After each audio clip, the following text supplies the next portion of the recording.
Hey everyone, this is Steve Kik, host of the MMLA Connect Podcast, and today I have another special guest with me, Jake Vermillion, CMO of Mortgage Champions. Jake, thanks for coming on today. It's such an honor to be here, Steve. Thank you for having me on. I know my dad has been on this before. I've listened to a bunch of the episodes. I just love what you guys are doing at the MMLA and just think this is such a valuable podcast for our industry. So thank you for stepping up and being a host and taking time to have these conversations. You're a busy guy. You're, been a top originator. So for you to take time to want to get back to the industry this way is really special. So thanks for having me. I knew I was going to like you, and I think I have from the beginning, but I appreciate the words and I appreciate you taking the time to come on here because I know you're just as busy with a family and a job as well. So we appreciate you enlightening the listeners on the MMLA Connect podcast. Well, hopefully we can do that today. Yeah, let's hope they get some nuggets. I'm sure they will. So let's start at the very beginning, Jake. And what I mean by that is your dad is Dale Vermillion. He's a mortgage legend. I've had him on the podcast. Great guy, great coach, but you grew up underneath him. So what was it like having a dad like Dale and being a part of the mortgage industry from the very beginning? Do you remember what it was like when you were real little before you decided that mortgage was going to be for you? Yeah, for sure. And I remember, probably two ways. And the first that might sort of surprise people who know Dale from a long time ago, right? Like who've been in this industry for at least a couple of decades, right? They know how much he traveled. They know how many stages he was on, how many clients he worked with, how many loan officers he's trained. The guy's trained over 1.5 million loan officers at this point, over a 30-year career, just doing the training and speaking. He's been in the business for 42 years. It was an absolutely brutal travel schedule back then because we didn't have the benefit of, all these online trainings and podcasts and all the rest of it. If you're going to speak or train, like you had to be there on site, all over the country. So he was gone a lot, but what's amazing about sort of who he is and how he approaches his work and his personal life is that he never let that much travel, 200 plus days a year on the road, make us as his kids feel like we were second fiddle, if you will, right? He was at every baseball game. He coached all of us in all of our little leagues, like he drove us to practices. He was there on a Saturday night for youth group, whatever it was, right? He always made sure to prioritize that time and strike that healthy balance. So, it's really hard to build a successful business and be balanced. There were times in life, of course, where he had to go full throttle to make it work for us. But he gave us everything we could ever want as kids. And we always felt like he was present, even, he traveled a lot. And he never pushed us to have to want to be in this business or to take over the family business. There was always an open invitation, but he wanted us to find our own path in life. So, my older brother, he's a pastor. My younger brother, he's a digital artist and does, nature photography. My baby sister's been in and out of the business, but really she just loves to be a mom and be at home, And so, myself and a few other people have come alongside what my dad is doing, and we're trying to take it to that next generation of loan officers. For sure. So tell me if your dad was talking mortgage at the dinner table. That's what we really want to know. Like, were those conversations coming up? No, never. Yeah, never. We all kind of knew the Dale-isms. We would always even when we were wanted to be like sassy, smart aleck kids. Everyone knows that Dale loves to ask questions like true or false. Fill in the blank. And so we would do the same thing back to him, like true or false. I did or didn't clean my room. That kind of thing. But he exposed us to the industry. He exposed us to the business. I can remember being 9, 10, 11 years old, sitting in his office in Grays Lake, Illinois at the time, and he had this back room with all these filing cabinets. And it had all the loose leaf paper that would be printed for his training manuals for when he would go out and train. And we would go in there with a 3-hole punch and we'd punch all the leaflets and put them into 3-ring binders and stack them into boxes. And then those would get shipped off to the client. So yeah, it's like we got to go on business trips from time to time, got to see him speak. It's hard not to still see him in some ways in your mind's eye up on like those Closeboro University stages, for example, with, 2,000 loan officers in the audience. And they're all, laughing and cheering at the Bruce Thompson story and the Heaven and Hell story and all these famous Dale stories that have, shaped the industry over the years. It's pretty cool that you've had a backseat view of the whole thing. Yeah. Early on. So do you remember, Jake, at what point you were like, I want to do what Dad's doing? Yeah. So this is interesting. I wouldn't actually ever said that I've really had that moment. The way that I actually found myself into the business, truly, my passion going into college was I'd done a lot of overseas travel. My parents had exposed me to that. So I've been all kinds of different places, India, Africa, Central America, rural Mexico, even rural, very impoverished places here in the United States. And so I understood how absolutely central safe housing is to communities to be able to actually then get to that next level of building wealth and having generational change, right? If you don't have a safe place to live, you can't go to school, you know what I mean? You can't build a business. Like none of these things can happen. Having that haven that you can go back to each and every day is really what makes that all possible. And so I actually went to school with a dual major in sociology and architecture, was working towards a master's in urban planning to try and solve how do we build safe, effective housing using the materials that are available in like a rural place in Africa, for example, right? And I walked pretty far down that road until I kind of realized that ultimately that solving that problem, while it was doable, was going to require a lot of money. And the avenues to bring that money into hand was, far-fetched. We'll put it that way. And so actually the way that I stepped into the business was I actually transferred from working for a similar global nonprofit to managing the sister nonprofit that we built inside of our company called Mortgage Professionals Providing Hope. And so I was actually working in sort of a dual role. One was interfacing with the industry to build relationships with executives who wanted to support causes. And then secondly, working with partners all across the world who were doing this, building safe, secure housing, and then connecting the funds with the need. Does that make sense? Yeah. Yeah. So that's actually how I got into the business, if you will, is because I was running that and we saw such growth in the nonprofit that my dad was like, honestly, hey, Jake, this might be a hard conversation for you to hear, but the reality is if you took the skill sets that you're using to grow the nonprofit and instead we grew the business and we continue to give a large portion of our profits from the business back into the nonprofit, we can actually fund a lot more work doing that than just having you go out and fundraise in an industry that's highly cyclical and there's gonna be good times and there's gonna be bad times, right? And so that was a convincing, compelling argument to me. And so I switched over to, not marketing the nonprofit, but actually marketing the business. And we've been rocking and rolling ever since. How long ago was that? So I first took over MPPH in 2016 and I transitioned full-time into Mortgage Champions in 2020. So it's 8 years altogether. And 4 of those years have been really full-time in the business. Nice. So you're the CMO at Mortgage Champions. What does a day-to-day look like for you, Jake? What are you doing? Oh man, that ranges the gamut. For those who know us, we're a small, agile team. We like to be able to be very intentional and focused with our clients. So, of course, in my role as a quote unquote marketer, I have to have some level of exposure to the industry and make sure that we keep Dale and our team front of mind for people who are thinking about how do we solve the problem of getting the most out of our people from a sales or service perspective, or how do we double down on our leadership to pull the best out of our people, right? So there's the typical marketing activities, if you will, but we're a B2B business, and we lean into thought leadership pretty heavily, as you know. So that to us looks a lot like being active on LinkedIn, but even being active on LinkedIn, it's not even so much posting. You have to do some of that, of course, right? But it's knowing who is putting their thoughts out there and how can we come alongside and try to understand what it is that they're saying and support it, right? And help it sort of resonate throughout the industry. So it's lifting up other voices, and then there's other stuff like websites and passwords and LMS accounts for, our clients and, making sure our content looks good, designing a bazillion PowerPoint decks a year, you name it. So it really does range the gamut. Are you traveling? I know Dale obviously was doing that a lot early on in his career. Is that still taking place a lot? Yeah, I really started to pick up my own travel schedule in the last couple of years. This year will be a little bit lighter. We have been fortunate that there's a huge amount of demand for what we do right now in this marketplace. You have that sort of perfect storm of, lenders have recognized that they've thrown a lot of money at technology and it's solved certain problems, but not others. They've let go of certain branches, they brought on other ones, and they're still struggling to find that mix of conversion that they need in order to be profitable in this type of market, right? Let alone to gear up for some of the refi opportunities that we're going to see in 2026, especially as we anticipate that the Fed is going to cut rates. And so with just how busy we are, to be honest, I'm not on the road as much as I normally would be. But even next week, I'll be in San Diego for Digital Connect. I'm moderating 2 panels there. One is going to be on cost of origination, how to contain it, and not just from a technology and operations standpoint, but specifically from focusing on sales strategy and improving conversion up front and ensuring that you have cleaner, more complete files going into your process, right? To speed up the manufacturing process. And then the second panel that I'm going to be leading is going to be on it's just a couple of top producers and trying to help the audience understand what is it that a top producer does that no one else does, or what is it that they choose not to do, that maybe everyone else is chasing and wasting time on. So for sure.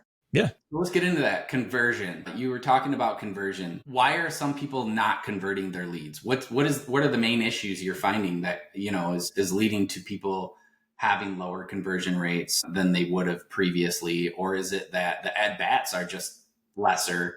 And so when you have lesser at bats, the conversion rates need to be higher, right? If you want to make the same amount of money. Yeah. Tell me, what are you seeing out there? Yeah. So let's start with the at-bats, because it's a really good point. Right. There's a lot of people who look at the market right now. They look at the anticipated, the forecasted volume by the NBA. They look at where rates are at. They look at the, lead volume that's coming into aggregators, for example, if you're in a consumer direct channel. They're looking at things like inventory and affordability. And they're just saying, well, there's just going to be fewer opportunities. The reality is you don't have to accept that as your reality in 2025. Okay. Because enough other lenders are, and enough other loan officers are, that if you choose to rewrite that narrative for yourself and you choose to go out and actively get business, there's plenty to be had. We work with many, many loan officers right now who in this market are going to do $100 million or more. Right. The way that they've done that is they've gotten proactive, and that's predominantly two ways. Well, really three. The first and foremost is they've drastically expanded the number of referral partners that they're working with. Right. Everyone wants to talk about inventory, and it is a challenge, especially in certain markets. But the reality is, if you actually look at the data, I posted about this on LinkedIn a couple weeks ago. It may not seem like a huge difference, but it actually is when you think about it this nationally. If you account for the number of loan officers who have left the business from 2020, 2021, the peak when we saw maximum employment in this industry, to today, and you then look at how much inventory has recovered with builder rates over the last 18 months, especially, there's actually more inventory per loan officer today. It's 6.2 units nationally per loan officer than there was in 2019, which was 5.8. Now, a 0.4 difference might not sound like a lot, but the reality is that when you think percents, it's like you have somewhere in the ballpark of 25 to 30% more inventory to compete against the other loan officers that you're running against for any given transaction. Does that make sense? Yeah. Oh yeah. So, does that solve the problem for you? No, but inventory is not actually as strained as many of us think that it is. Okay. So there are more opportunities, but it does mean that we need to probably change the nature of the conversation that we're having with purchase buyers, especially like first time home buyers who maybe are like pretty high in the funnel. They're probably waiting for the perfect little McMansion that like their parents owned as their third or fourth home in their 40s or 50s, right? And they're trying to buy that as their starter home. It's like we might need to adjust their thinking there and sell them on the idea of just getting in the game and beginning to establish equity and enjoy the benefits of home ownership, the stability that provides you versus renting, for example, right? And get them to refocus and redefine what a starter home could be for them and just get them into the game. Does that make sense? Absolutely. I think I'm doing the same thing, and having those conversations. The hardest part I think we're running into is that we're not building the neighborhoods of old, so the new housing that we're coming on are the McMansions. That's what they're building because, the builders make more money off of that. So I know that that's a challenge that we've been, working on in our local area, as well as I think nationally, is how do we incentivize builders to build smaller neighborhoods, Yeah. for more affordable homes. But what I will say is that is a problem for industry advocates and maybe executives to take on. You as a loan officer cannot afford to take that on with your mental energy in this market. Frankly, because there is limited inventory, because you're going to have more borrowers who are not going to be finding that perfect home, or it's going to take them longer to find that perfect home, right? You have to have way more referral partners than you've had in the past. And I don't know what your audience, maybe your audience is really getting after it. Maybe they have dozens of referral partners. We tend to find most loan officers that we work with when we start with them, truly, when you're talking about real business that they're getting from referral partners, it's like 5 to 7 partners, right? So the other thing is like, there's a huge, like you got your eggs in a couple of baskets as well. So not only are you not optimized for the market, right? But you're also putting your business at risk that if one of those, referral partners, like they have a right to, if something goes wrong, even if it's not really your fault, right? Oftentimes we get handed loans that are just difficult, right? There's just not a whole lot that we can do. And even though we go above and beyond, they just don't close. The closing table is not a good experience. Yeah. Those referral partners can choose to walk away over a single transaction, even if there's been years of history of success, right? So for that reason alone, diversify, but especially when you look at the marketplace, get more referral partners. So that's the number one way, right? Especially in the retail space, that you would improve the number of at-bats that you're going to get. Once you actually get those at-bats, what's the main problem that's keeping loan officers from converting them, as you asked originally? It's the same problem. We see it across consumer direct as well as retail. Too short of conversations, not immediately jumping into completing the application, and ultimately asking or pushing that borrower to self-serve themselves through an application by sending off a digital link. So we listen to thousands and thousands of calls, recorded calls by our customers. And we not only get those from like dialers in the consumer direct side, but we've actually built a secret shopping program so that we can actually have recorded calls for even retail loan officers. Okay. So they think they're speaking to like a warm referral from a realtor.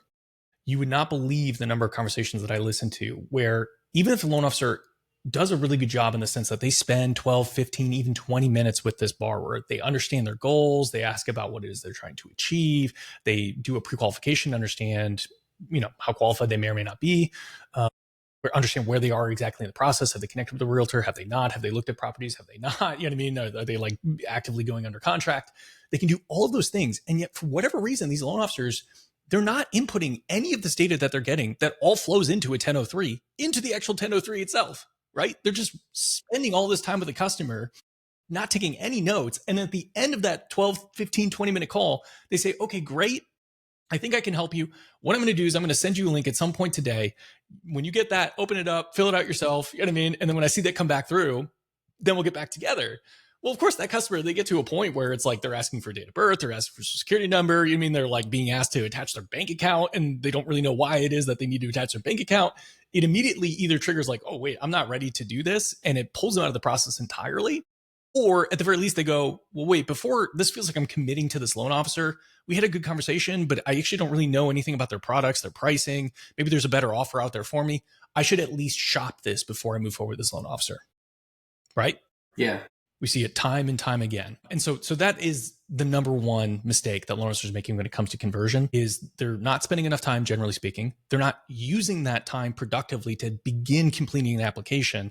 And then finally, they're relying on that customer self-serving an application, including those critical drop-off points like credit pull and income documentation, right? Instead of being there to pilot that customer through that experience, continue to build trust, build relationship, answer questions, overcome objections in real time so that customer keeps moving forward and you get commitment for that customer to ultimately do business with you and no one else. I felt like you were talking to me there for a minute when you were saying, you should be taking notes. I started taking notes about the fact that I should be taking more notes when I'm talking to my clients. And I try to, but I need to be better at that because there's times where you go back on an application that you started and you're like, what was going on here? And you remember you had that conversation with the person, but you don't remember exactly all the details. And then you kind of have to rehash it back out. Probably be a little bit better if you had a paragraph or blurb written up, about what the situation was that you already discussed. Right. And Steve, I'll actually do you one better. There's actually an amazing company called Isla, AILA.FYI is their website. Two really cool guys, Chad and Holt over there. They're the senior developers. They've built a tool actually that you can record your calls. And what this system will do is it will extract every bit of information that customer reveals in that conversation and seamlessly put it into a CRM style like database, if you will, that's super easy to navigate. It fully transcribes the call, gives you an AI summary. And then if you want to, you can even go a little bit above and beyond. If you have a CRM or a POS that you want to be porting that information directly into, you can do that. So you could have a conversation while you're at kids soccer practice as a local loan officer, right? With someone, as long as you know the right questions to ask and you can focus on building relationship and trust with that customer, all of it's being recorded in the background and you can automatically push it and pre-fill out a 1003, right? Which you can then either offer to the customer or at the very least set a follow-up and say, hey, this has been a great conversation. I've got a lot of information. I'm going to get an application started on your behalf. And what I'd like to do is I'd like to find a time so that we can just finish that really quickly and start actually getting you some real options that we can be talking about, right? Super simple. No addition. Yeah, it's yeah. And we're going to see more of these solutions on the market, but I think they're the only one that I'm aware of that's available to like, you don't have to be an enterprise. As a single loan officer, you can sign up today and take that burden off of your shoulders and know that every conversation you have, you know what I mean? You're not going to lose those critical notes and then have to go back to the customer and say, hey, can you tell me that again? Because we know, right? Stratmore Group has told us that the number one complaint that customers have throughout the mortgage process, like they had 9 key complaints, right? The number one is feeling like they have to give the same information more than once. Yeah, that makes sense. And I will say, even from doing it long enough, is sometimes things aren't communicated well enough with the clients and they think they're sending the same thing and again, but it actually wasn't the thing. Totally. that you needed or whatever. But yeah, Totally. I mean, that makes total sense, right? Because you hear it all the time. They're like, didn't I already send that in? Or didn't you ask me that question already? 100%. It's the truth, right? And I think that's the truth will set you free, but the truth may also hold us back, right? And that's, I think, part of what you guys, try to put a mirror up in front of people and say, hey, this is how you're going to convert leads. Are you doing it or not, right? Absolutely. And to your point, and this is where like our whole system is so important to understand, because if you just take a nugget here or there of, oh, well, that might improve my conversion, or this might help me actually improve my pull through or whatever, right? Like you'll see a little bit of a delta, but when you see the full system, like the difference is insane. Like people see 3-4x minimum, often like more like 10 to 12x in their production and their conversion, you name it. So, and the reason why I say that is because like what you just said right there, common example. Well, I feel like I already sent this to you, right? If you as the loan officer are on top of your stuff and you identify that something is missing or incorrect immediately, and you immediately contact the customer and explain the situation, it largely defrays the frustration around that as a customer. When customers really get frustrated is when 3 weeks have gone by. They think they're on track to closing. And then you call and say, hey, I'm seeing here that we have the wrong document that you uploaded. Well, why didn't you tell me that when I uploaded it 3 weeks ago, right? And that's a fair question. I mean, frankly, that's a fair question from the customers. Review it right away. Absolutely. The customer can make mistakes and you can make mistakes and we can all still have a happy closing. But what has to happen is that immediate communication and being willing to own it as the loan officer, which I know you do that, you know what I mean? But this mindset of, you know what I mean? We can take every interaction with the customer, even one that you would think would naturally be negative, and turn it into an opportunity to serve that customer and show our commitment to them and to their goals, you know what I mean? Can actually be the thing that really ultimately seals the deal with that customer. And even on the deals where things don't go well, showing up at the closing table and like hashing it out, and like the fact that you still showed up, I think even in spite of how things may have went, can always change how things go from there on out, right? Absolutely. And if nothing else, have I gotten again who come back to me, even though they had what you would call not a great experience for one reason or another, whether it was my fault or not, right? Right. So it's huge. Show up for your people. And if nothing else, that speaks volumes with your partners, right? They'll understand that not everything is going to go exactly right with every loan and with every customer. Yeah. But you being there, you being responsive, you being clear, you being apologetic, all of those things are going to tell to a partner, okay, yes, sometimes stuff hits the fan, you know what I mean? But I know in that situation, Steve is still an exceptional loan officer. He seeks, you know what I mean? He paints me in a good light. He doesn't throw me under the bus, right? He doesn't throw the customer under the bus. Like he takes it like man, you know what I mean? He tries to solve the problem. He tries to get everyone back on the same page. Like that's the kind of person I want to do business with. 100. Yeah, love that. So there was something that I wanted to bring up. We talked about referral partners, which are obviously a huge part of our business. But things have shifted a little bit with like social media in the digital age. And are you working a lot now with converting clients, like, loan officers directly to their past clients or clients that are looking? Is that something a little bit different? Is that we're going direct to consumer instead of direct to referral partner? Can you touch on that a little bit? Yeah, absolutely. So we've always been huge fans of active customer databasing, regardless of which channel you sit in this industry. There's just no excuse not to touch every single one of your past customers every 90 days. It's just a given. You have to do it. Every 90 days? Every 90 days. Now, that doesn't have to be you're hitting them up, right? If you just closed them 90 days ago, like obviously they're not in the market, you know what I mean? But you're still maintaining a relationship. You're putting your name forward.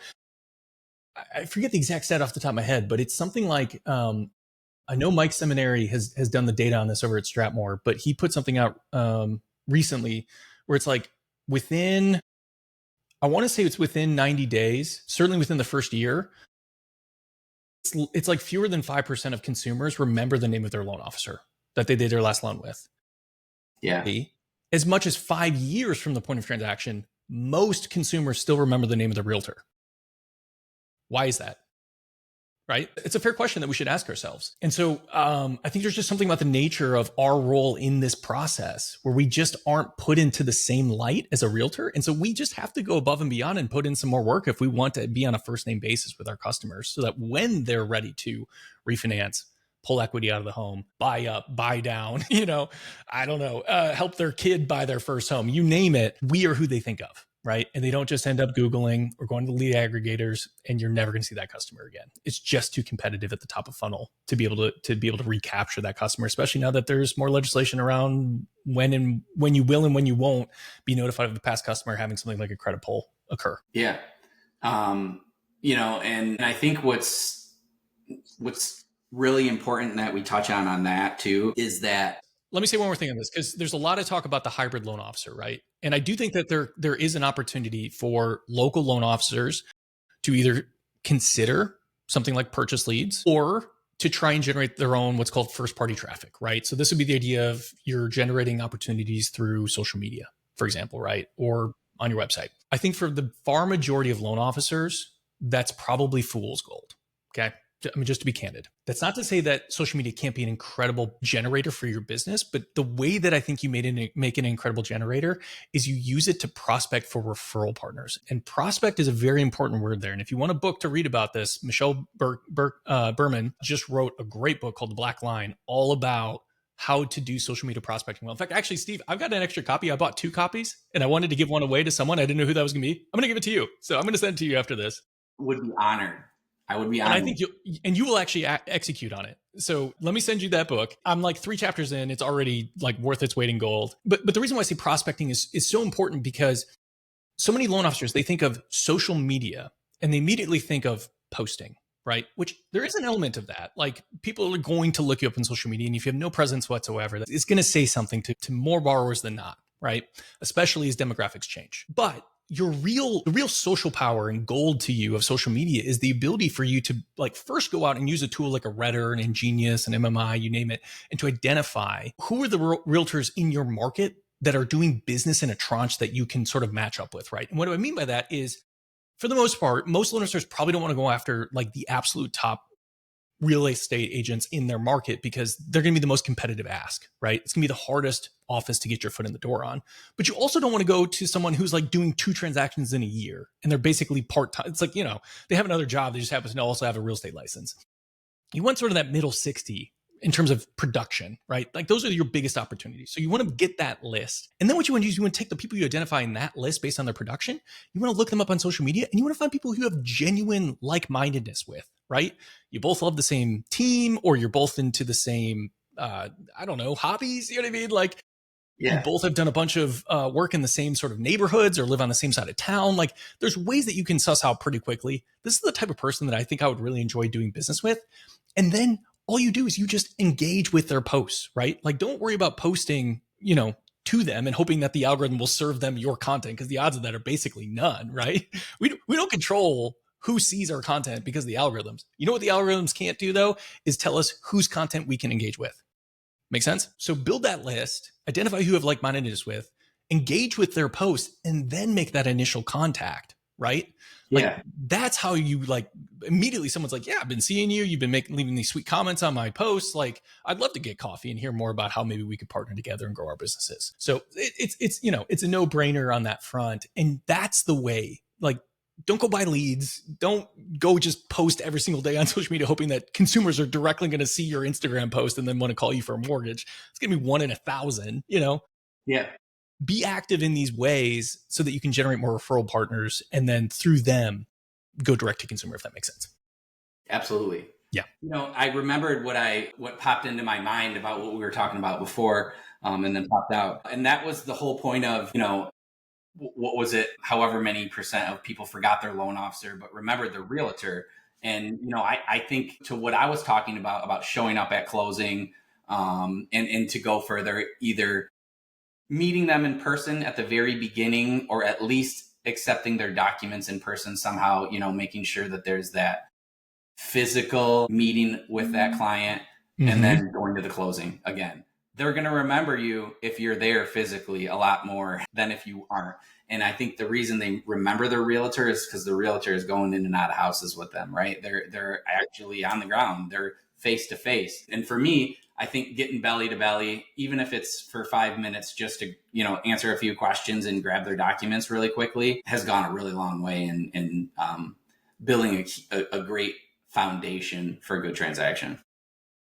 It's huge. It's absolutely huge. There's the people I think are desperate for real human connection and interaction in a predominantly digital world and increasingly a predominantly AI world. And so, of course, like closings, in my opinion, as a local loan officer should be a no-brainer. You know, I just kind of frankly agree with like people who express the sentiment of like, if you're not attending your customers' closings, shame on you, you know? Yeah. I think it is as simple as that. Where I think there's also similar opportunity that people are failing to exploit is things like open houses. And I was trying to find the numbers because I know Zillow has done some incredible research on this, and I compiled it all in a LinkedIn post probably 2 months ago. But a crazy number of offers that are made on homes are actually made at open houses. It's like 70+% of offers made on homes are made at open houses. And what that tells me, isn't that crazy? So Yeah. if you think about the way that real estate shopping has changed over time, people used to start by going in person to houses, right? Yeah. Now they're shopping quite literally thousands, tens of thousands of listings on Zillow, right? It's like, I mean, we all know it's like, I mean, maybe there are exceptions, but it feels like every man that I know, like their wife spends most nights scrolling Zillow. It's like the new Instagram. Even when they like their house, they're just like, oh, I'm just getting ideas, right? Right, exactly. Well, I'm just looking. About I'm where to just move looking. next. But so they're scrolling. There is so much time and emotions invested that like when they finally find that Zillow listing, they're like, babe, this is the house. It checks all the boxes. Like it's not a ridiculous price. And they go to see it in person. Do you see what I'm saying? Like the intent to buy is extremely high today if someone is in person seeing a house, much, much more so than in the past. Okay. Furthermore, it's like 10% more sellers or 20% more sellers are hosting open houses today than they were even like 5 years ago, right? So there's more realtors hosting more open houses. The people who are showing up are higher intent buyers, and yet loan officers basically across the board are not attending open houses. If you want to talk about a ripe field to build referral partnership relationships, to meet directly with consumers, you know what I mean? To have an opportunity to educate people who could be a future opportunity, you know, who are maybe a little bit far out now, but you can build that relationship and become their loan officer. Like attend open houses. That is the place to be right now. And you have a 7 in 10 chance that if you're doing pre-quals for the people walking in the door at that open house, that the person who ultimately submits an offer on that home, it's going to be accepted. You're going to be under contract with them, you know, so pretty wild. Yeah, it is, you know, like, and you said it earlier too, you know, like the opportunities are everywhere. They may be different than they were before when the markets change or when dynamics change, but the opportunities are always there for loan officers, you know? So right now, and I wish I wish I was my dad in some way so that I could really like feel this statistic, not just know it in my head. But the fact that the average home has $212,000 of tappable, not equity, tappable equity, right, is absolutely mind blowing. And you pair that with the fact that consumer debts are at the highest they've ever been between credit cards, student loans, and auto loans. The opportunity to consolidate higher interest debt, looking at the full blended rate of all of their debts, all of their APRs, to be able to, and you don't just have to do this in a refinance, right? Most people, they hear debt consolidation, they immediately think refinance. And that's true. It is a powerful strategy for refinancing. But even think on the purchase side. And I know Dale talked about this at the MMLA event that we were at together in the spring. If you're working with a customer and they're saving anything beyond a 10% down payment rate, so like 10, 15, 20% down payment, they're trying to do conventional, for example, right? If they have anywhere from like $20,000+ of high interest consumer debt, which is extremely common looking at the numbers today, if they would take that extra money that they're saving and instead of putting it into the down payment, pay off the high interest debt, the total amount they're actually spending to service debt month over month actually goes down, even though they're putting less down on the home they're looking to buy. Does that make sense? So this idea of like affordability is a challenge, and it is a challenge. Part of it is actually solvable by still leveraging that debt that's available to us as mortgage advisors when we really start to look at blended rates to serve that customer, even in thinking about how do we strategize for a down.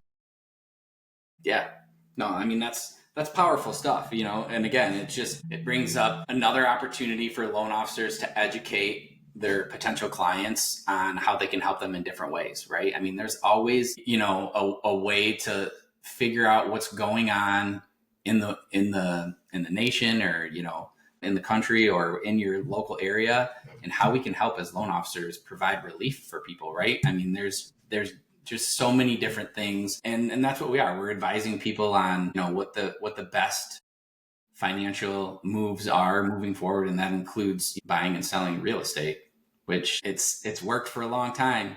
It continues to be that thing that helps to build generational wealth and stability for families, and we touched a little bit about that earlier before we started recording. But it's pretty cool to be a part of something like that when you can help a family, start earning that generational wealth that we talked about, and pass it down from generation to generation too. I see that as well. Hey, my parents are selling me this house with, a couple $100,000 in equity, and they're still making money off of it themselves, right? So it's a win-win. It truly is. I never want to lose sight of the fact that, and it's Barry Beebe who I think of when I think of this statistic, but I think it's Federal Reserve data, but we know that on average, homeowners have somewhere around 40 times the wealth of renters in this country. So it really is the number one pathway for the typical American family or individual to truly build wealth over their lifetime. It's, Barry Habib likes to say, that minus the taxes and insurance, that principal payment that you're making every single month, you can basically think of it as a forced bank account, a forced savings account, right? And I think Brad Bloomberg was the one who said it, but it's like, if you think it the other way, it's like, okay, you might be worried about a 7% interest rate on a mortgage, but the reality is, if you're paying rent, it's 100%. Yeah. Well, yeah. I love that. I mean, which would you rather pay? There's some truth to it. It doesn't mean that you can't have generational wealth if you're not a homeowner, but the odds are, if you are a homeowner, that you're going to have a way better chance. For sure. It gives you options, right? It gives you options. Yeah. We listen to our clients' calls. We hear this all the time. We hear people calling in saying, I need cash. And the only place that I can think to get it is in my house. I'm pretty sure my house has enough equity, and like this is my saving grace. Aside from this, I don't know what I'd do, So it really is. It's a safe harbor for so many people. Yeah, for sure. So Jake, we talked a little bit about, your career here and a little bit about your dad's career, but you just recently were selected to Housing Wire's Rising Stars 2025, I believe, right? Was that right? So that's correct.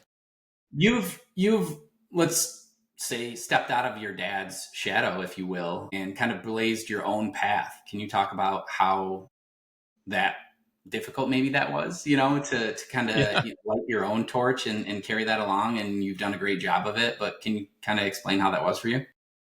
Yeah. I feel like it's a journey that I'm still very much walking on. I've taken a few steps. The thing is like, my dad is such an incredible person, not just professionally, but personally. He's had so much impact, not just in this industry, but across the world. I mean, all the things that he's invested in, all the countries he's been to, like, it's just, he casts a large shadow, but it's a great shadow. Does that make sense? Like, it's one that I don't have a problem sitting in, if that makes sense. Yeah. I'm happy to walk in those footsteps. But, as you grow and as you evolve and, you find your own sort of niches, and you want to sort of build your own tribe too. It's not been easy in the sense that you take a risk when you decide to start to put your own thoughts into the world, if that makes sense, right? And not just sort of take the easy ones that are right there waiting for you to just kind of, regurgitate, if you will. That's what we all do as kids, right? Like, there's a reason why, like, all of our 2, 3, and 4-year-olds, they just, we hear them say stuff. It's like, oh yeah, that was me. I said that 3 weeks ago.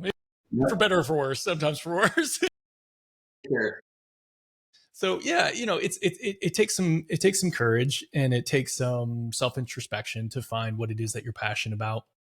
Where are some unique areas that you think you can add value that someone like, Dale maybe hasn't focused on? And then to, put, like, you literally got to get on planes, you got to go to events, you got to post on LinkedIn and have people disagree with you. Like, you have to put yourself out there. So, but it's been incredibly rewarding. Like, through my dad, I've had the pleasure of, I can think of people like a Barry Habib, a Dave Savage, a Todd Duncan, a Doug Duncan as like old friends, even though I should have no right on planet Earth, to think of them that way, like, these are like people who have had indelible impacts on our industry. Sue Wood, Garth Graham, you name it. Like the names just go on and on and on. All And the so I'm not legends. only able to call them old friends, but now I've also built relationships with people like yourself. And I think of even, like sort of young and upcomers like Ashley Y over at the NBA, or Elena Gardner over at Lodestar, or Kevin Foley over Optimal Blue. Like these are people who are going to be reshaping the industry moving forward. And I never would have met them if I hadn't just decided that I was going to start to really get active on LinkedIn, and I was going to fly myself to conferences and hang out in networking events and, get more involved in the MBA itself. Being at things like MMLA and being at things like MBA Annual and, getting to know the Housing Wire people, like all of this has been like beyond rewarding. I can't even put into words what it means to me to have built some of the connections and relationships that I have now by choosing to occasionally set down the work, leave the house, get on a plane, you know what I mean? And put myself out somewhere where, you might think someone like me has all the advantages in the world and it would be comfortable, but it's not, just because people know my dad doesn't necessarily mean that they're, it's like, oh, hey, how's Dale? And then like on to the next thing. It's like, Yeah. You still kind of have to walk through the motions of learning how to network in this industry and build relationships that are going to last for the long. Networking is huge for sure. And I've realized, kind of realized that I feel like a lot of networking early on in the career. And then as you get a little bit busier or settled in, like, yep, stop doing some of those things. Right. Yeah. And for lack of better terms, the well dries up sometimes, right? If you're not doing it, if you don't use it, you lose it. And I try to say that all the time. And that goes with our business, right? Whether, working out or in your business, if you're not, pulling those levers and using the right things or doing the right things, then that stuff's going to stop happening. So, it's true. Yeah. I mean, I think one of the things that I've learned through this process is your network, like the point of networking and building a network, it's not building a following. I think in our social media era, we like to confuse the two. Does that make sense? Yep. And while there might be a side benefit of you pick up some followers as you build your network, okay, great. For the far majority of us, we're not optimizing views and clicks and all those kind of things. Yeah. So like, it doesn't really do you much good anyways to have a bigger or smaller following. Yeah. But your network, ultimately what it is like, it's intelligence. And I don't mean that in a clandestine way, but to your point, you network hard at the beginning of your career, then you kind of, sort of pull out of it a bit because you're just busy in the business, which is totally understandable and like a natural ebb and flow of your business and your career, right? But the consequence of that is then when you start to dip your toes back in, you realize like, oh wait, that person's not at that company anymore. The person who used to organize this event isn't organizing anymore. And I can't just like show up and be invited to speak or whatever. You know what I mean? Like, yeah, the rest of the world kept moving when you withdrew from it and things are not the same. And so building a network, like a huge piece of it is making sure that you're intentional about you're building connections with people who are at different levels of different organizations across the industry, even beyond the industry, so that you know what's happening, where people are moving, what the trends are, you know what I mean? And you know what I mean? You can navigate this world because you understand the environment, right? You understand the context. Yep. So that's a huge piece of it that I've learned is like, don't just push for followers. Don't just go hard in like the same tiny little tranche, but go wider. Have the courage to connect with the C-suite, but also all the way down to like, the new intern who's just now becoming a loan officer assistant, right? Like, don't be too good for those people because you never know where that person's going to be 15 years from now. Yeah, provide value for everyone, right? Absolutely. You can do that in so many different ways. Well, and the perspectives that you get is really interesting too, right? Like what you hear from the C-suite is gonna be very different from what you hear from that new loan officer who's just like going through onboarding and learning the technology and everything. They're like, whoa, man, I don't understand this. Why do we do it this way? You know what I mean? Like sometimes you hear from the C-suite, oh, we got it all figured out. We got all this, it's great. And then you hear from like the front line, like, oh, a little bit of a different story. Like, how do we marry these two stories together and sort of pick apart like what could be addressed here to optimize, so it's really powerful. For sure. You talked a little bit about going to conferences, and we met in person at the MMLA conference. Awesome event. We touched on that. Can you talk about it? You mentioned something about our sales rally that really made me feel proud about being a member of the MMLA. Can you tell us what you said? Yeah. So let me say, first of all, I was super bummed to miss annual because it looked incredible. And the pictures looked amazing. And anyways, I hope I can be there next year. Yeah. The dates just didn't work out this year, but I was at the sales rally in the spring. One thing I noticed about your guys' event that was different from most events that I go to. Most events that I go to, they're national scale. People are flying in from all over the country. And you have sort of the established conference circuit people, right? And so it's like everybody knows who they know. They have their cliques. They kind of break off into their groups. They're not like super chit chatty. You go to the things like the conference breakfast. It's like almost nobody's there. And then even the people who are, you like try to engage them in conversation. They're like just trying to like answer their emails. They really don't want to engage with you. And if you've ever boozed at some of these events, it's like you kind of ask yourself the question often afterwards, like, is that really the best use of our time? Because people just kind of avoid the exhibition booths. It's like a used car sales lot. It's like nobody wants to walk in there and get bantered, just hammered by the vendors. So it was like, yeah, right. Exactly. Yeah. Yeah. Here's your power bank or whatever the new thing is these days, free mints. Your guys' event was almost the opposite. Like, people knew who they knew and they saw me and they're like, well, I don't know that guy. And they were just walking up and they're like, who are you? Why are you here? You know what I mean? And just were willing to have a conversation. Immediately we're sharing about their business. So many of the people, like everybody was there early before the event started so that they could actually walk through and meet all the vendors in the exhibition spot, which I thought was so cool. And then the exhibitionists, like they didn't have to be those pushy salespeople because they could see like there's a line of people waiting to talk to me in my booth. So I'm not going to be aggressive because this is great. Yeah.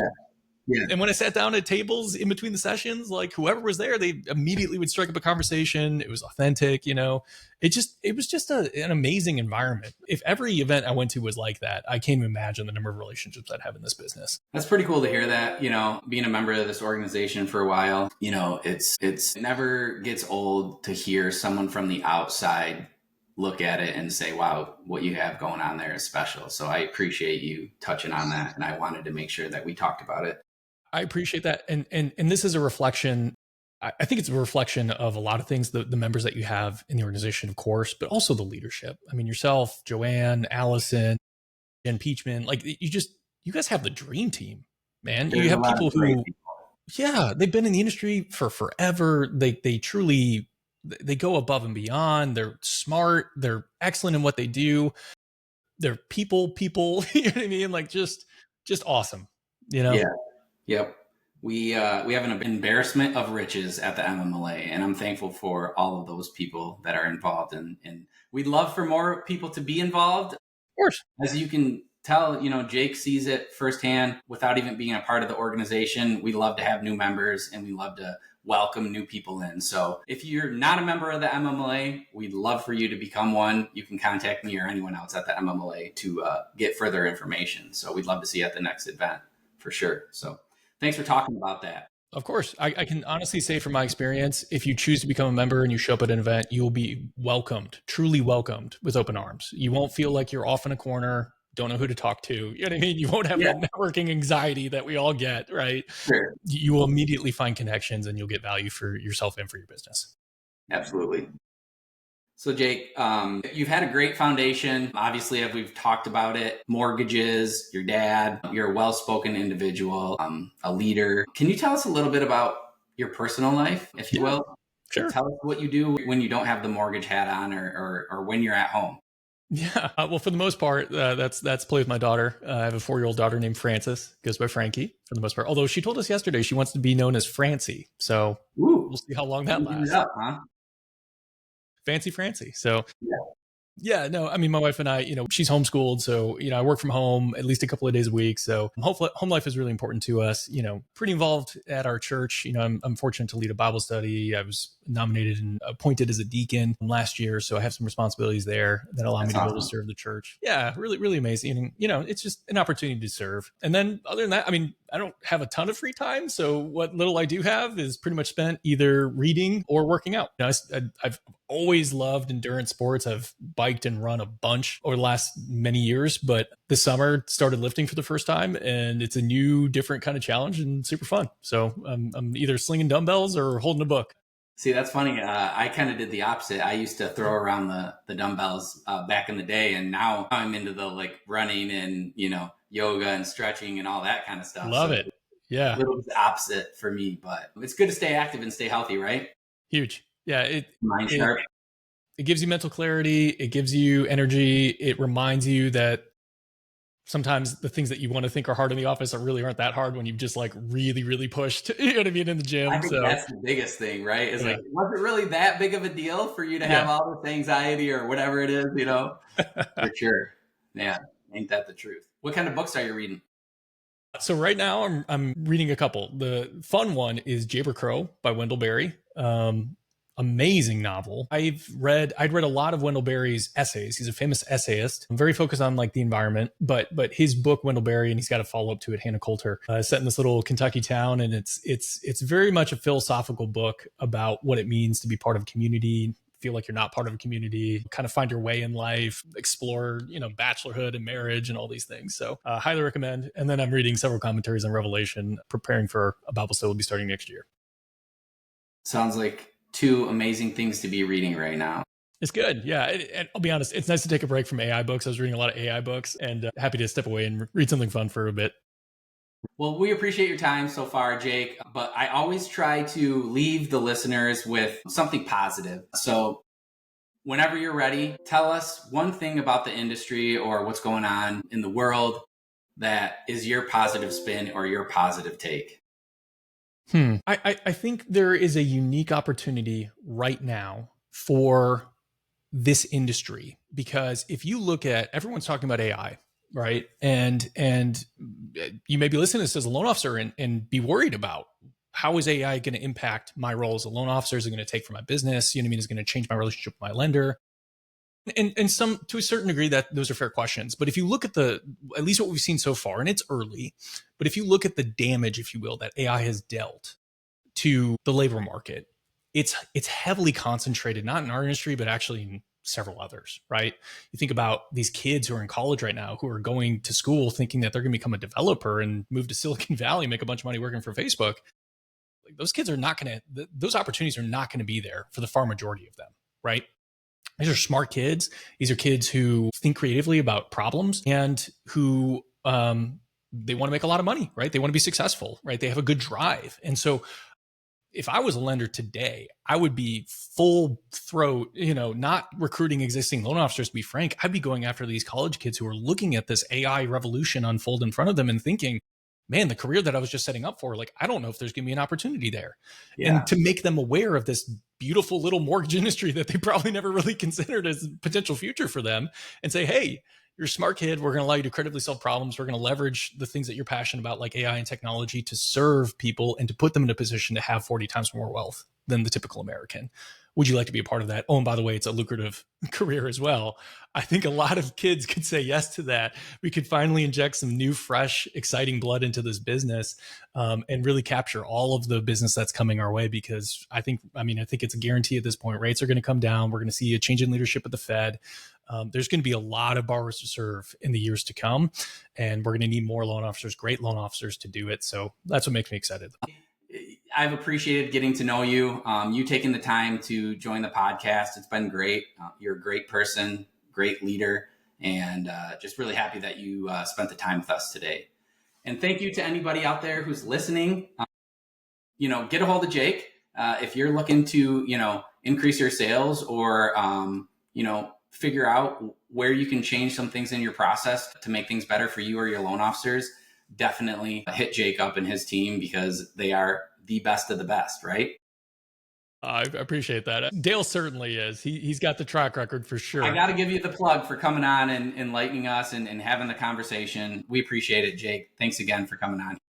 Steve, thank you so much. It's an honor. Appreciate you going over time. I know it's been a longer conversation than your normal episodes, but it's been a pleasure. You're one of the best in the business, and I wish you the most success moving forward.